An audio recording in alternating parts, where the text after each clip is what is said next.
Violent blast rocking a neighborhood as a van exploded on the street. You're looking at CitizenNet video right here showing the scene at 133rd Street in South Ozone Park. News 4's Gabi Acevedo is there, where it almost looks like a war zone. Hard to believe what happened here, Gabi. And neighbors are still trying to understand it and to process it, but especially the owner of the van, who is okay. That is the good news in terms of what happened here. No injuries. But let's take a look at what we have behind me. First off, you can see the level of destruction with the van in question here after fire officials say that van exploded this morning. If you keep panning to the right, you'll see a vehicle completely shattered, destroyed just a few feet away on the other side of the sidewalk. And if we keep pulling all the way to the other side of the street, you'll see a home, several homes actually, in this case 5 homes, have caused some major damage, or has some major damage to blown out windows, to doors. You can see how people are still trying to assess what is going on here and how much damage, and obviously the insurance and everything that goes after that. But there are no injuries. Neighbors are in shock, still trying to process this scary incident. But let's go to video which shows the moment of the explosion. Now, fire officials are saying that the van was being used for construction and plumbing jobs, and it appears that a pressurized gas cylinder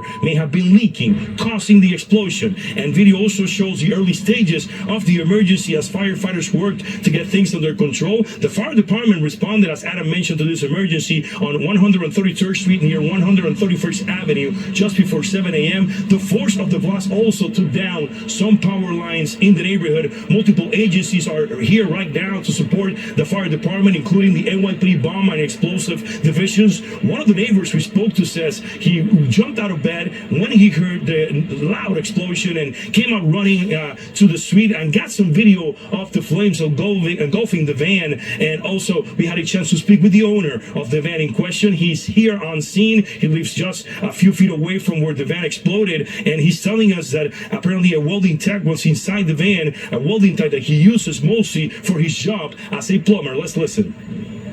No, at 6:45 this morning, I actually heard this really loud explosion. It shook the inside of the house.